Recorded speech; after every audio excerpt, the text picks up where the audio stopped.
Yes, welcome to Bikes with Ryan, thank you for clicking on my video. While the 2022 MotoGP season was well underway, Suzuki surprised us all out of the blue by announcing a complete shocker. Suzuki would be pulling the plug on their MotoGP project, and indeed would be pulling the plug by the end of the 2022 season. A decision apparently made in light of changing market environment. Now, before we shine a light on the truth behind Suzuki's reasoning to quit MotoGP, let's have a quick recap of Suzuki's time in the MotoGP. You may not be aware, but you see, Suzuki's MotoGP history has been somewhat a little, let's say, futile, and over a couple of decades, they have had somewhat of an on-off relationship with the sport as a result. In 2011, Suzuki were competing with one rider, Alvaro Bautista, who would be piloting Suzuki's final generation of the 800cc GSV-R 4-stroke.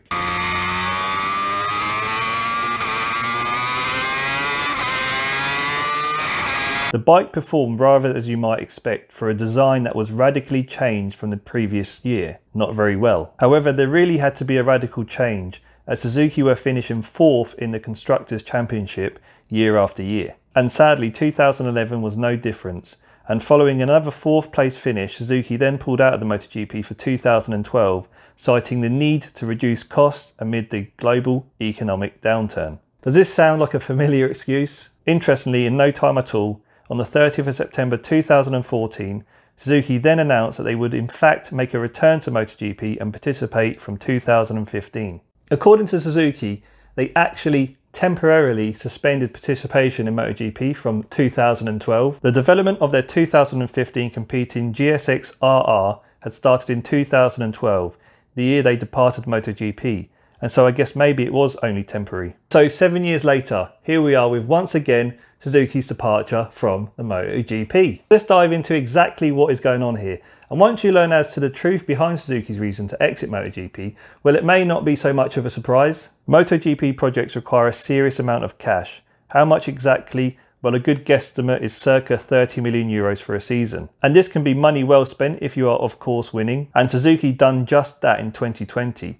Securing the title for the first time since 2000. But you see, with this one-off success, the effect on sales wouldn't be felt immediately, especially if you're not consistently winning. Now we have to look at the fact the world is changing and transport as we know it is developing. By 2035, it will become illegal within the UK and EU to sell combustion engine machines, and the pressure for bikes to follow suit will only increase as we get nearer to that date. There are various different fuels and engines being explored, such as hybrid, hydrogen, and of course EV, and racing will eventually have to follow that. So what does this mean for Suzuki's racing career both now and in the future? Suzuki has decided to end the participation of MotoGP and EWC in the need to reallocate resources on other initiatives for sustainability, said Toshihiro Suzuki, Representative Director and President for the Suzuki Motor Corporation. Motorcycle racing has always been a challenging place for technological innovation, including sustainability and human resource development. This decision means that we will take on the challenge to build a new motorcycle business operation by redirecting the technological capabilities and human resources we have cultivated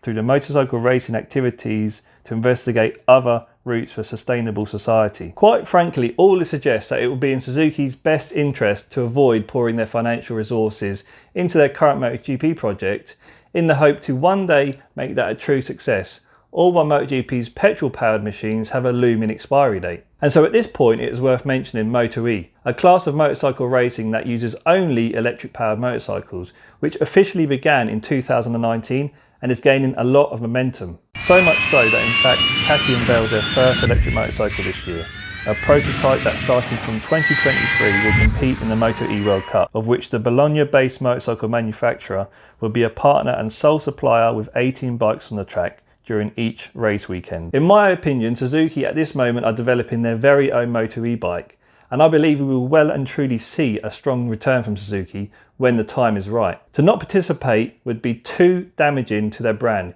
given such a pivotal moment in how our motorcycles will inevitably become powered. Anyhow, I hope you enjoyed this one. If you did, let me know with a thumbs up, and I hope to see you on another one very soon. See you later.